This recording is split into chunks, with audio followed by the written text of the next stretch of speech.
Hello students, hope आप सब अच्छे होंगे। मैं भी ठीक हूँ। एंड आज जो चैप्टर है हमारा, आप बोर्ड पे देख रहे होंगे, सेट्स। ये 11th की फर्स्ट चैप्टर है। जो स्टूडेंट्स भी 10th से 11th में आए हैं उनका ये पहला चैप्टर होगा एनसीईआरटी के अकॉर्डिंग। इस चैप्टर के इंट्रोडक्शन की बात करें तो ये जस्ट एक ऐसा चैप्टर है जिसमें कुछ सिंबल्स और रिप्रेजेंटेशन ऑफ मैथमेटिक्स में बहुत सारे टर्म्स को कैसे रिप्रेजेंट करते हैं, ये सब चीज़ें बेसिकली हम इसमें देखेंगे, है ना। अगर मैं बात करूँ चैप्टर्स का टफनेस के विषय में, तो इजी चैप्टर्स में से ये काउंट होती है, मतलब इजी चैप्टर है ये आपका। और सीबीएसई में इन जनरल 6 to 8 मार्क्स में, जो फाइनल सीबीएसई के एग्जामिनेशन होगी 11th की, उसमें 6 to 8 मार्क्स का वेटेज होता है। जेईई मेंस में समटाइम्स 1 मार्क्स के क्वेश्चंस होते हैं। और प्रीवियस जितने भी आप जैसे 10th में पढ़े, 9th में पढ़े, तो मैथ्स इन जनरल इंटरलिंक होती है। तो यहाँ पे ये चैप्टर थोड़ा इंडिपेंडेंट है आपके प्रीवियस नॉलेज, मतलब जो आप पहले 10th में पढ़े उससे कहीं, जैसे ट्रिग्नोमेट्री हमें पढ़ना है तो वो 10th से रिलेटेड होगा, बट ये चैप्टर थोड़ा इंडिपेंडेंट है। तो आप आसानी से किसी भी तरह के स्टूडेंट्स को, कैसा भी आपका मैथमेटिक्स अगर आपने लिया है, पीसीएम में हो आप या पीसीएमबी में हो या कॉमर्स के स्टूडेंट्स मैथ के हो, तो सबको बहुत आसानी से समझ में आ जाएगा। सो हम लोग लेटर से स्टार्ट करते हैं कि ये सेट्स होता क्या है ना। होप आप सबको बहुत अच्छा लगेगा, समझ में आएगी सारी चीज़ें वन बाय वन। जैसे ही मैं अपना थ्योरी लेक्चर कंप्लीट करूंगा, उसके बाद आपको मैं एनसीईआरटी के क्वेश्चंस भी साथ साथ करवाता चला जाऊंगा, है ना। तो थोड़ी थ्योरेटिकल चैप्टर से, ज़्यादा इसमें कैलकुलेशन बेस्ड नहीं होगा, अलजेब्रा टाइप। सो देखते हैं स्टूडेंट क्या है। सो चैप्टर का नाम है सेट्स। क्या होता है सेट? सबसे पहले डेफिनेशन समझते हैं, सेट होती क्या है। तो सेट है a well defined collection of objects. देखो यहाँ पे एक टर्म लिखा हुआ है, ए वेल डिफाइंड, मतलब ऐसा चीज जो पहले से डिफाइंड हो, बहुत ही वेल डिफाइंड हो, किसी भी स्टूडेंट्स को या किसी भी पर्सन को इसको लेके कंफ्यूजन नहीं होना चाहिए। So a well defined collection of objects. Maths में ऑब्जेक्ट्स का मतलब जो भी नंबर्स है या जितने भी नंबर्स है वो सब एक ऑब्जेक्ट की तरह क्रिएट होती है, ट्रीट किया जाता है। तो क्या है sets? A well defined collection of objects is called set, है ना। ऑब्जेक्ट्स का कलेक्शन, और कैसा कलेक्शन? जो वेल डिफाइंड हो, है ना, दैट इज कॉल्ड सेट। जैसे आप कहते हो वॉवेल्स ऑफ इंग्लिश अल्फाबेट, है ना, तो वॉवेल्स ऑफ इंग्लिश अल्फाबेट जैसे ही हम लोग कहते हैं, तो इसका मतलब मेरे लिए, आपके लिए या वर्ल्ड के किसी भी पर्सन के लिए ये सेम होगा। वो क्या होगा? A E I O U। ये वेल डिफाइंड है हर किसी के लिए, इसमें कोई अनक्लियरिटी नहीं है।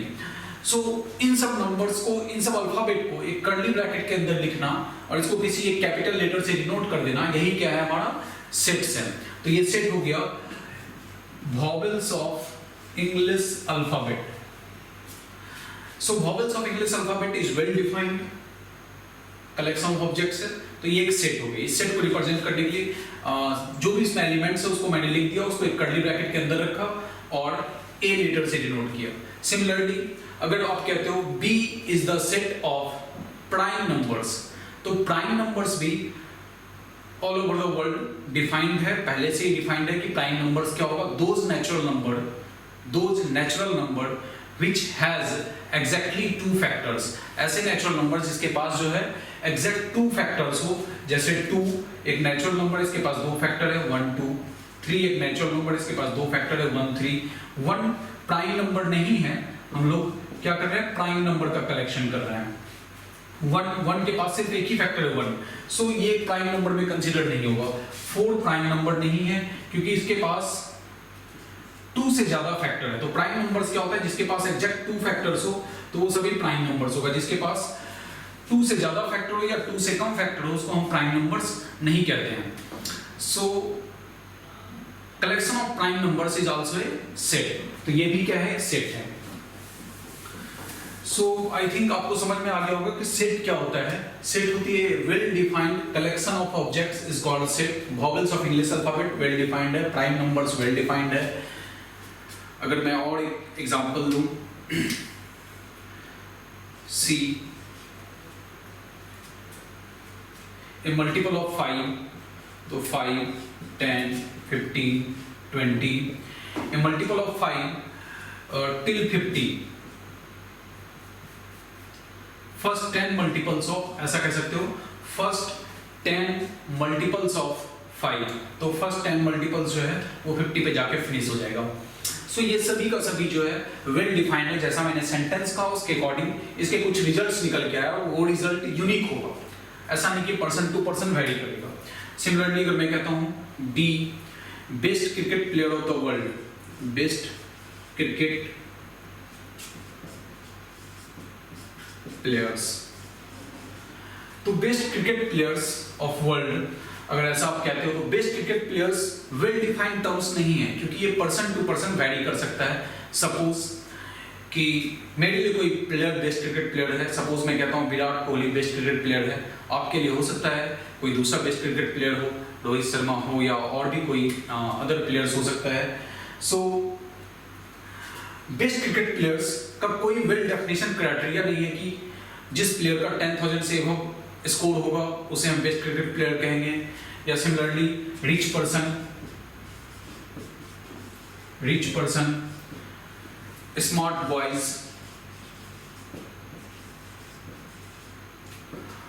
Honest person, these are not forming sets, are not forming sets, ये सभी सेट्स को फॉर्म नहीं करता है। रीजन बहुत सिंपल है कि best cricket players, rich person, smart boys, honest person, ये सभी पर्सन टू पर्सन वैरी करेगा। इसके लिए हम बिल्कुल एग्जैक्ट नहीं कह सकते हैं कि ये पर्सन बेस्ट क्रिकेट प्लेयर है या ये रिच है। रिचनेस का कोई क्राइटेरिया नहीं है कि किसे आप रिच कहोगे और किसे आप पुअर कहोगे, ये कंट्री टू कंट्री वैरी करता रहता है। स्मार्ट बॉयज, ऑनेस्ट पर्सन, ये सब कोई वेल डिफाइंड टर्म्स नहीं है। किसी के नज़र में ये कोई स्मार्ट हो सकता है, किसी के नज़र में वो स्मार्ट नहीं हो सकता है। स्मार्टनेस का कोई क्राइटेरिया नहीं है। सो स्टूडेंट्स, आपको समझ में आ गया क्या चीज़ सेट है और क्या सेट्स नहीं है। सेट होने के लिए जो भी टर्म्स है वो वेल डिफाइंड होना चाहिए। ऑल ओवर द ग्लोब जितने भी लोग हैं सभी के लिए उसका मीनिंग सेम निकलना चाहिए। सभी का परसेप्शन, सभी की व्यूज उसके लिए सेम होनी चाहिए। जहाँ पे व्यूज डिफर करेगा, अनक्लियरिटी होगी, वैग्यू होगा, वहाँ पे चीज़ें सेट्स नहीं होगी। तो आपको ये चीज़ समझ में आ गया होगा कि what is set and not a set. Now अब आगे देखते हैं, इसमें एक टर्म्स यूज करते हैं हम लोग, belongs to। सेट्स में आप देखोगे सिंबल्स वगैरह यूज होती है, belongs to। इसके लिए एक सिंबल यूज करते हैं इस तरह से, इसके लिए सिंबल यूज होगा C लिख करके बीच में एक लाइन ड्रॉ करते हैं, इस सिंबल को रीड करते हैं हम लोग belongs to symbol. belongs to symbol कब यूज करेंगे? कोई भी एक सेट है, उसके इनसाइड में बहुत सारे उसके एलिमेंट्स हैं या ऑब्जेक्ट्स हैं, ऑब्जेक्ट्स कह लो, एलिमेंट्स कह लो या मेंबर्स कह लो, सबका मीनिंग सेम है। सो एक सेट के इनसाइड कई सारे एलिमेंट्स हैं। हम लोग यहां से कहेंगे E is the element of set A, या फिर दूसरे सेंस में कहेंगे E belongs to set A, या E is the member of set A। इसको सिंबॉलिकली लिखना होगा तो हम लोग ऐसा लिखेंगे, E belongs to set A। E एक एलिमेंट है जो A सेट से बिलोंग कर रही है। Similarly A belongs to set A, A भी एक मेंबर है जो A सेट से बिलोंग कर रहा है। B इसमें कहीं नहीं है, B लेटर इसमें नहीं है, तो लोग लिखेंगे B doesn't belongs to symbol लिख करके कट कर देना है, डजंट बिलोंग्स टू A। तो इसका मतलब हो गया B एक ऐसा मेंबर है जो A में प्रेजेंट नहीं है। तो मैथमेटिक्स में हम लोग पूरा सेंटेंस लिखने की जगह सिंबल्स को जनरली यूज करते हैं। तो बस यहाँ पे बताया गया कि अगर आपको कभी कहना हो कि B is not member of set A, तो आप लिखोगे symbolically B doesn't belongs to A। Similarly अगर सेकंड एग्जांपल्स में आए हम 2, 3, 5, 7, 11, तो आप कहोगे 2 belongs to set B, 7 belongs to set B, but 4 doesn't belongs to set B, है ना, 4 B का मेंबर नहीं है। तो इस तरह से समटाइम्स हमें बिलोंग सिंबल यूज करना होता है और sometimes belongs to symbol use नहीं करते हैं, है ना। अब तो ये समझ में आ गया होगा कि क्या हम सेट्स किसको कहते हैं, है ना, और सेट्स किसे नहीं कहेंगे। जैसे अगर आप NCERT बुक निकालो आप अपना, और उसमें एक्सरसाइज फर्स्ट की क्वेश्चंस को हम देखते हैं, है ना।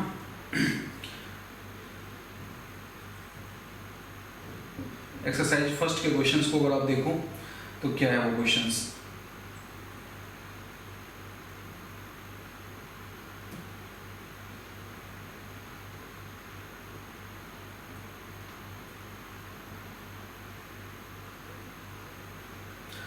तो क्वेश्चन है first,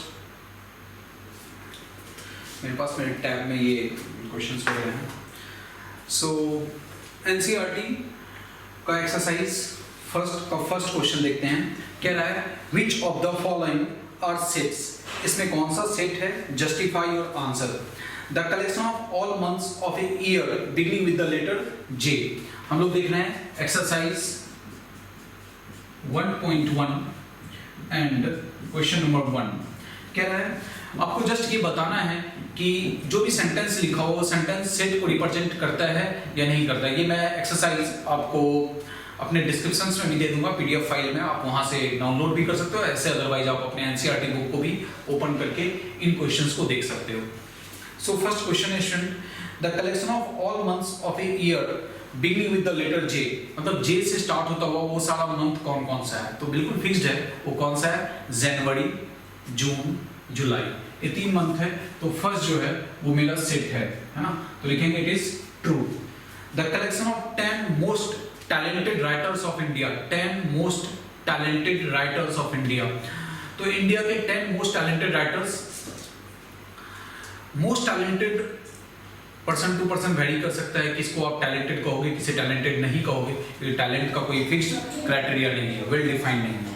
so it is not a set. Second जो केस है वो सेट को फॉर्म नहीं कर रहा है। Third, A team of 11 best cricket batsman of the world, A team of 11 best cricket batsman of the world, best cricket batsman ये भी सेट नहीं है, क्योंकि बेस्ट क्रिकेट बैट्समैन ये एक सेट को फॉर्म नहीं करेगा, तो ये स्टेटमेंट फॉल्स हो गई। Fourth, the collection of all boys in your class, the collection of all boys in your class ये सेट होगी, क्योंकि हमारे क्लास में जो बॉयज हैं वो फिक्स्ड हैं कि ये टोटल इतने 10 या 20 बॉयज हैं क्लास में। Next, the collection of all natural numbers less than 100, ऐसा नेचुरल नंबर जो 100 से लेस है ना। The collection of all natural number less than 100 तो फिक्स्ड है, वो 99 तक आएगा। तो ये भी क्या है, हमारा एक सेट है। मतलब किसी को भी कहा जाता है right all natural numbers less than 100, तो 1 से स्टार्ट करेगा और 99 पे जाके फिनिश करेगा, that means it is well defined, that's why it is a set. Next देखो क्या है, a collection of novels written by writer Munshi Premchand, है ना। मुंशी प्रेमचंद के थ्रू जो भी नॉवेल्स लिखा गया तो वो भी क्या होगा, फिक्स्ड है, जो सेट होता है। नेक्स्ट है the collection of all even integers, even integers जो है वो भी एक सेट होगा। इवन इंटीजर्स क्या होता है, आप लोग में से कोई बता सकते हो इवन इंटीजर्स क्या होगा। Those integers which are divisible by 2 is called even integers. Even integers क्या होती है, 0 plus minus 2 plus minus 4 and so on, इन सब को हम लोग कहते हैं इवन इंटीजर्स। तो ये भी क्या है, हमारा एक सेट है। 8, the collection of question in this chapter, इस चैप्टर में जो क्वेश्चंस का कलेक्शन है तो वो फिक्स्ड है। जो चैप्टर्स इस चैप्टर में जितने भी क्वेश्चंस होंगे वो फिक्स्ड है। कोई क्वेश्चन पूछा जाएगा इसमें प्रेजेंट है तो देखेंगे, अगर वो अवेलेबल है तो दैट मींस ये है, नहीं है तो नहीं है, मतलब फिक्स्ड होगा। ये भी एक सेट है। A collection of most dangerous element of the world, most dangerous animal of the world, ये सेट को फॉर्म नहीं कर रहा है, क्योंकि most dangerous animal person to person vary कर सकता है। किसी के लिए लायन हो सकता है मोस्ट डेंजरस एनिमल, किसी के लिए एंट भी हो सकता है, या कुछ भी अपना हो सकता है। तो ये जो है most dangerous animal of the world ये सेट फॉर्म नहीं कर रहा है। इसके बाद देखते हैं स्टूडेंट क्वेश्चन नंबर 2 में क्या है। तो 2 में जस्ट यही जो भी हमने बिलोंग्स टू वाला पढ़ा है, ये बिलोंग्स टू सिंबल से रिलेटेड क्वेश्चन है। तो आई होप आप लोग सबको समझ में आ रहा होगा मैं जो बताना चाह रहा हूँ। आपको मैं थ्योरी के साथ साथ एक्सरसाइज भी करवाता जाऊंगा। आप फर्स्ट एनसीईआरटी कर लो, एनसीईआरटी के बाद आप चाहो तो आर डी शर्मा की बुक कर सकते हो, आर एस अग्रवाल की बुक कर सकते हो, या कोई भी बुक कर सकते हो। एक बार मैथ्स में कंसेप्ट क्लियर हो जाती है ना, तो बुक्स तो कोई भी कर सकते हो, कितने भी न्यूमेरिकल्स का प्रैक्टिस कर सकते हो, है ना। बट थ्योरी पार्ट जो होता है वो यूनिवर्सल होता है, वो फिक्स होता है कि यही थ्योरी है इसकी, यही कंसेप्ट है ना। कंसेप्ट जो है वो लिमिटेड है, बट क्वेश्चंस की प्रैक्टिस तो आप कहीं से भी कर सकते हो, कितना भी कर सकते हो, और जो डाउट्स है वो डाउट्स के लिए आप मुझे कांटेक्ट कर सकते हो। नेक्स्ट क्वेश्चन नंबर 2, एक सेट है, ए एक सेट है, इसमें एलिमेंट्स है 1 2 3 4 5 6। ये मैं आपके एनसीईआरटी बुक से करवा रहा हूँ क्वेश्चंस, और एक्सरसाइज कौन सा है 1.1 क्लास 11th सीबीएसई। ए में 1 2 3 4 5 6 है। अब कहा जा रहा है इसमें आपको एप्रोप्रिएट सिंबल फील करना है, बिलोंग्स या डजंट बिलोंग्स का।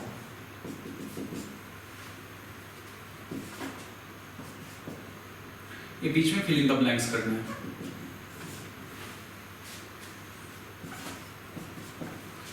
देखते हैं, सिंपल सा है बिल्कुल, रेस्ट क्वेश्चन आप खुद से भी कर सकते हो। 5, अगर ए में प्रेजेंट है तो यहाँ पे क्या सिंबल लगेगा, बिलोंग्स का सिंबल आएगा, है ना।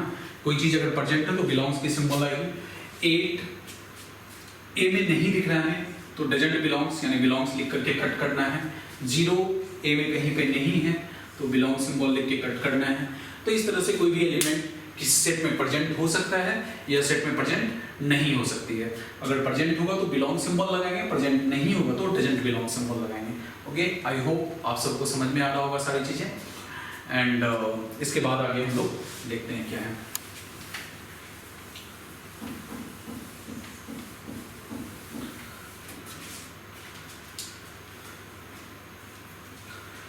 इसके बाद आता है स्टूडेंट्स रिप्रेजेंटेशन ऑफ सेट्स, है ना।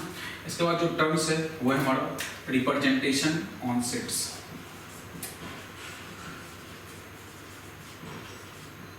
रिप्रेजेंटेशन ऑफ सेट्स, एक सेट्स को रिप्रेजेंट करने का 2 मेथड होता है, मतलब एक सेट को लिखने का, डिस्क्राइब करने का, रिप्रेजेंट करने का 2 मेथड्स है। फर्स्ट है रोस्टर फॉर्म,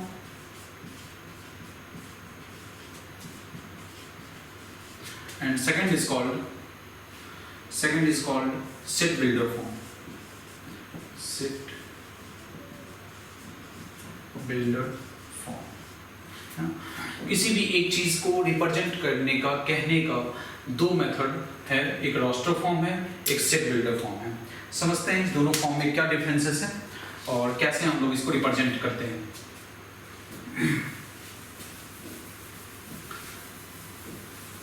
तो बेसिकली रोस्टर फॉर्म जो है वो सिंपल, जो भी हमने जितने भी सेट्स को रिप्रेजेंट किया था सभी रोस्टर फॉर्म में थे। दैट मींस रोस्टर फॉर्म में होता क्या है, जो भी सेट का एलिमेंट्स है उसको डायरेक्ट कर्ली ब्रैकेट के इनसाइड रिप्रेजेंट करना, लिखना, एलिमेंट को डायरेक्ट लिस्ट करना, इसी को रोस्टर फॉर्म कहते हैं, है ना। तो रोस्टर फॉर्म क्या हो गया, अगर हम देखें यहाँ पे तो फर्स्ट है roster form.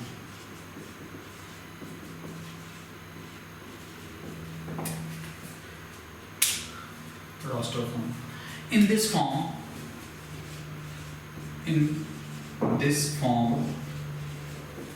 we write elements.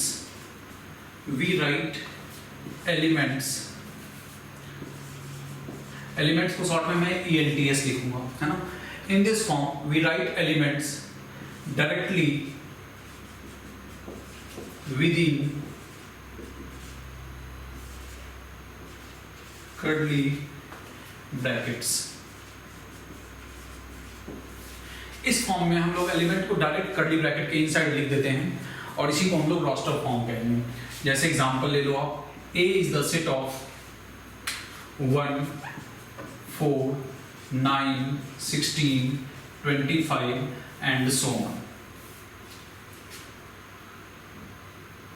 Till 100 तक लेके चलते हैं। Second, B is the set of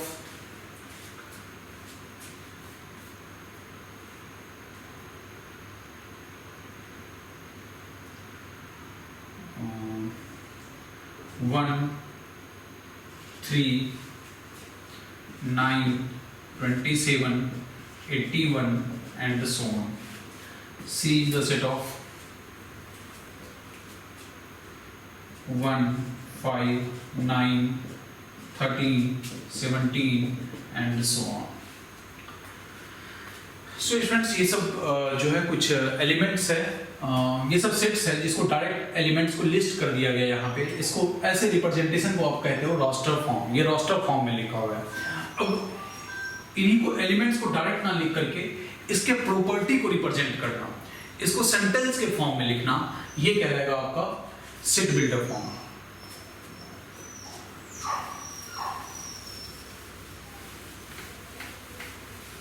so second हम लोग देखते हैं सेट बिल्डर फॉर्म क्या है।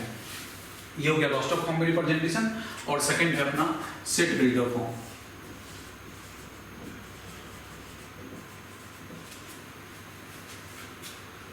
Set builder form. सो सेट बिल्डर फॉर्म क्या है? Set builder form. In this form, we write elements directly within curly bracket. Curly bracket के inside direct element को लिखना, ये कहलाता है अपना set builder form.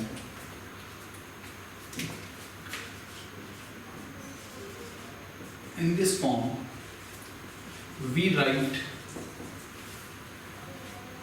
In this form, we write properties of the elements. Properties of elements within curly bracket.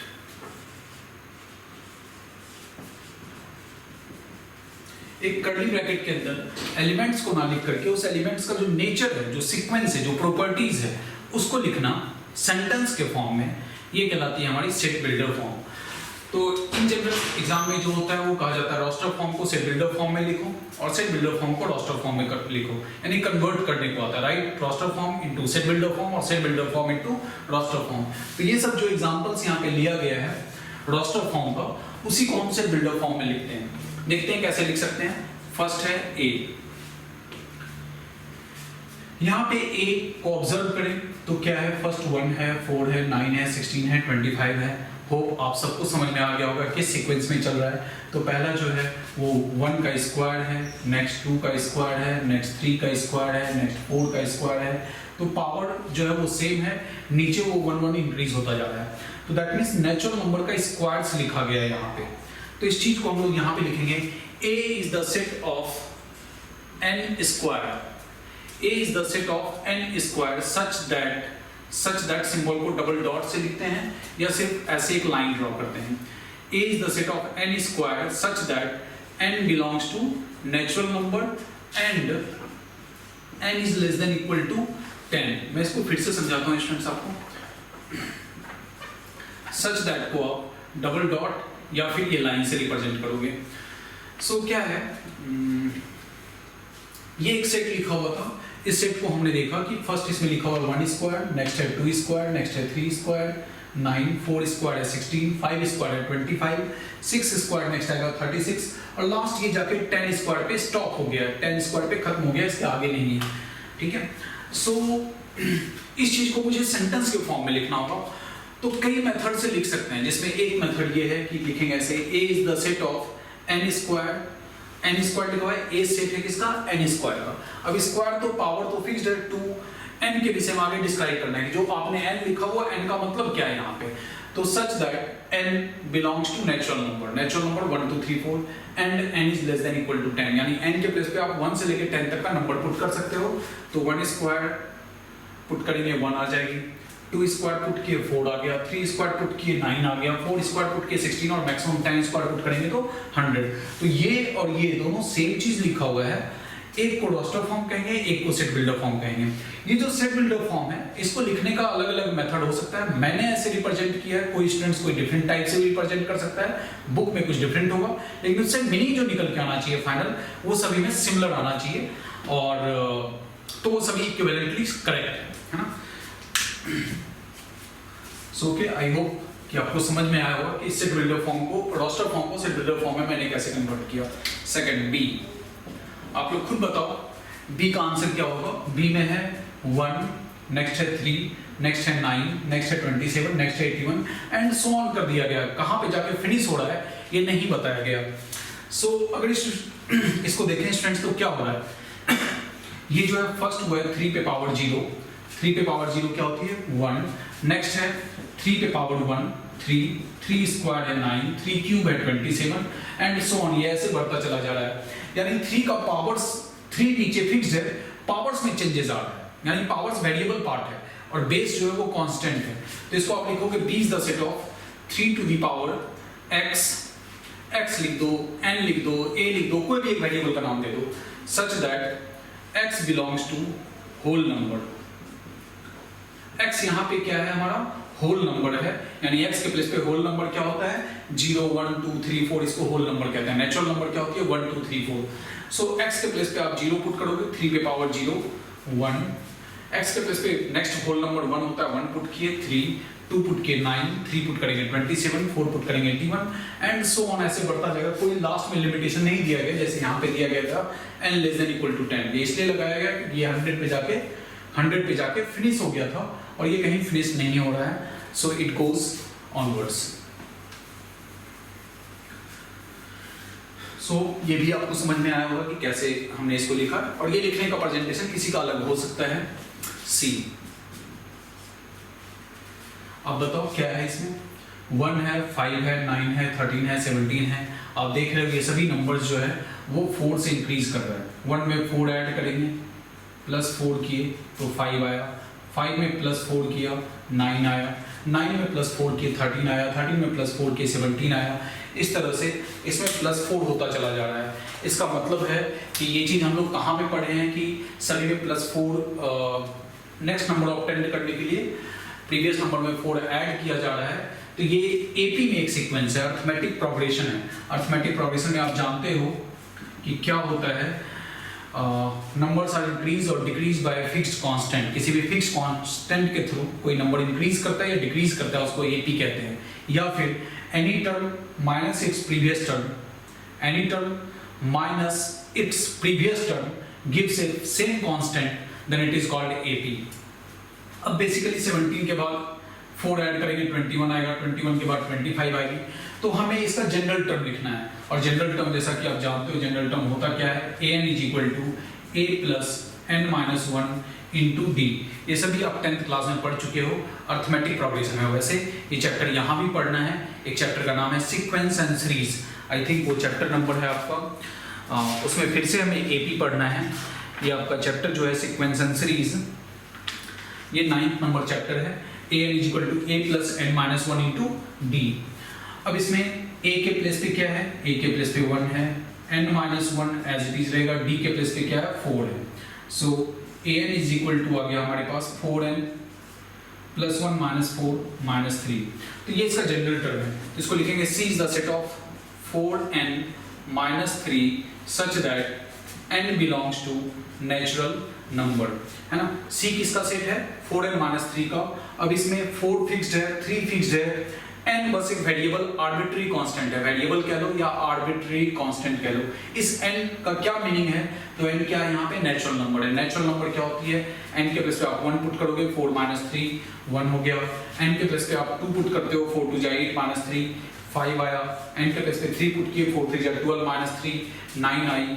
इस तरह से ये इसके रिजल्ट्स आ रहे हैं, है ना।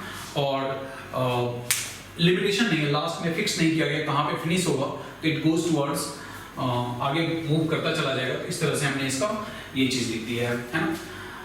तो कोई भी रोस्टर फॉर्म लिखा हुआ है उसको सेट बिल्डर फॉर्म में लिखना है, सेट बिल्डर फॉर्म लिखा हुआ है उसे रोस्टर फॉर्म में लिखना है। आगे के क्वेश्चन जो फर्स्ट एक्सरसाइज में है वो इसी पे बेस्ड है।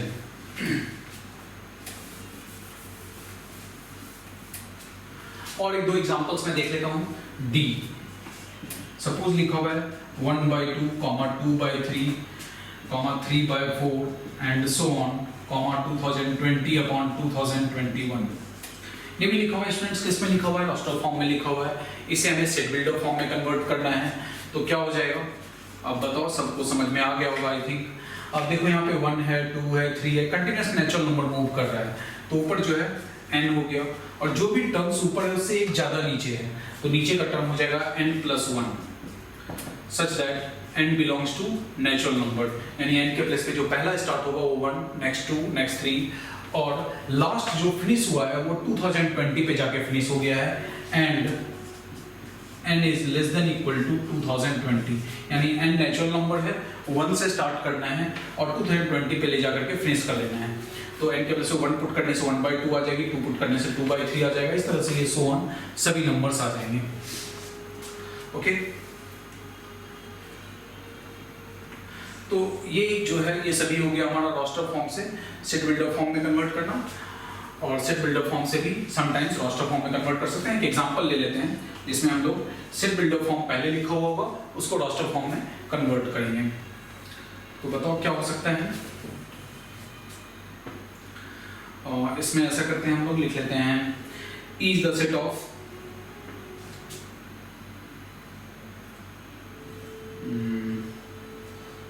To to the power n minus 1 such that n belongs to whole number and n is less than equal to 6, है ना। ये लिखा हुआ है हमारा पहले से सेट बिल्डर फॉर्म में, इसको रोस्टर फॉर्म में कन्वर्ट करना है। तो रोस्टर फॉर्म में लिखने के लिए उसके एलिमेंट्स को लिखना होगा। अब ये सेंटेंस के फॉर्म में लिखा हुआ है, प्रॉपर्टी के फॉर्म में लिखा हुआ है। सो n होल नंबर है, होल नंबर का मतलब हो गया n के प्लेस पे हम 0 पुट करेंगे। चलो n ना लिख करके x लिख लेते हैं, क्योंकि n का मतलब इन जनरल नेचुरल नंबर होता है, तो x लिख लेते हैं। सो x होल नंबर है यहाँ पे, है ना, और ऐसा होल नंबर है जो 6 से लेस है। तो x के प्लेस पे फर्स्ट ऑफ ऑल 0 पुट करेंगे, तो 2 पे पावर 0 माइनस 1, 2 पे पावर 0 1, 1 माइनस 1 क्या हो गया 0, तो पहला रिजल्ट आया मेरा 0। नेक्स्ट x के प्लेस पे 1 पुट करोगे, 0 के बाद जो होल नंबर होगा वो 1, तो 2 माइनस 1 1 आ गई। नेक्स्ट आप 2 पुट करोगे, 2 2 जा 4 माइनस 1 3 हो गया। नेक्स्ट 3 पुट करोगे, 8 माइनस 1 7 हो गई। नेक्स्ट 4 पुट करोगे, 2 पे पावर 4 16 माइनस 1 15 हो गया। नेक्स्ट 2 पे पावर 5 पुट किए तो 32 माइनस 1 31 हो गया। 6 पुट करोगे, 64 माइनस 1 63 हो गई। तो इस तरह से अब यहाँ पे हमारा होल सेट बिल्डर फॉर्म लिखा होता है, उसको हमने रोस्टर फॉर्म में कन्वर्ट किया। आई होप आप सबको समझ में आ गया होगा और अच्छे से समझ में आ गया होगा कि कैसे हम लोग रोस्टर को सेट बिल्डर फॉर्म में कन्वर्ट करेंगे और सेट बिल्डर फॉर्म को रोस्टर फॉर्म में कन्वर्ट करेंगे। टोटल यही हमारा जो है वो सेट थ्योरी के फर्स्ट एक्सरसाइज में क्वेश्चंस वगैरह होंगे। अब मैं कुछ क्वेश्चंस को इसमें डिस्कस कर लेता हूँ आपके साथ कि क्वेश्चन कैसा है।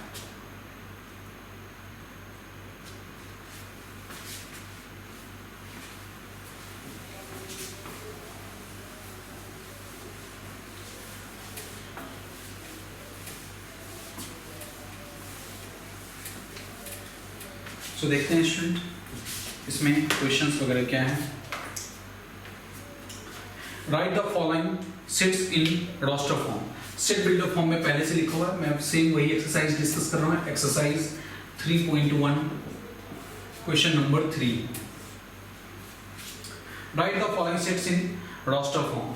सेट बिल्डर फॉर्म में लिखा हुआ है, आपको इसे रोस्टर फॉर्म में कन्वर्ट करना है। तो A इज इक्वल टू हो गया x such that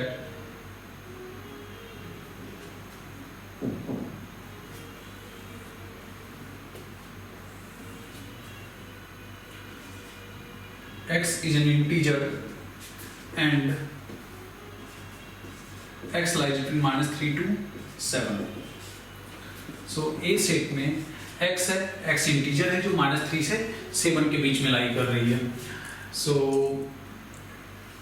वो जो है हो जाएगा -4 -3 के बाद इंटीजर -2 -1 0 1 2 3 4 5 6 ये सारे एलिमेंट्स इसमें आ जाएंगे टोटल। तो इस तरह से आपको इसमें डिस्कस करना है। मैं एक्सरसाइज का अलग से एक बना दूंगा वीडियो जिसमें सिर्फ एक्सरसाइज के क्वेश्चंस को डिस्कस करूंगा। मैं यहाँ पे बेसिकली आपको कंसेप्ट्स बता रहा हूँ, तो क्योंकि वीडियो थोड़ा लॉन्ग चला जा रहा है दैट्स वाई मैं एक्सरसाइज के लिए अलग से सेपरेट वीडियो बना दूंगा और थ्योरी पार्ट एंड उससे रिलेटेड एग्जांपल्स इलस्ट्रेशंस के लिए सेपरेट वीडियो होगी, सो दैट कि वीडियो भी शॉर्ट हो। जिसको एक्सरसाइज की जरूरत है वो एक्सरसाइज पार्ट को देख ले, जिसे थियोरटिकल और कंसेप्चुअल पार्ट की जरूरत है वो कंसेप्चुअल वाले पार्ट को देख ले। ओके स्टूडेंट्स, तो होप मैं आपके लिए थोड़ी सी अपने साइड से एक एफर्ट लगा रहा हूँ जिससे कि आपको इसका बेनिफिट मिले। जो भी चीज़ें हैं आप बार बार वीडियोस को देख करके इन कंसेप्ट्स को रिवाइज कर सको, जब भी आपको रिक्वायरमेंट है उस समय आप वीडियो को देख सको। एंड अगर मेरा ये एफर्ट आपको अच्छा लगता है, अगर आपको समझ में आती है, तो आप मुझे मेरे कॉन्फिडेंस को अप करने के लिए कुछ लाइक कर ले, मेरे वीडियो को सब्सक्राइब करें एंड साथ साथ कुछ कमेंट्स भी करें कि आपको ये वीडियोस कैसा लग रहा है, आपको और क्या इम्प्रूवमेंट चाहिए इस वीडियोस में, क्या आपको सभी चीज़ें समझ में आ रही है या नहीं आ रही है। अगर आपके पास कुछ क्वेश्चंस है, कुछ डाउट्स है, तो वो भी आप मुझे भेज सकते हैं और अपने पॉजिटिव और निगेटिव जो भी फीडबैक्स हों, जो भी कमेंट्स हों, वो डेफिनेटली हमें पास ऑन करें, लिखें वीडियो के नीचे, और जितनी हेल्प हो सकती है मैं करने की कोशिश करूँगा आपका। And thank you very much to all of you for your support. And next आगे की क्लास में हम लोग नेक्स्ट कंसेप्ट्स को आगे कंटिन्यू करेंगे सेट्स में। Thank you very much.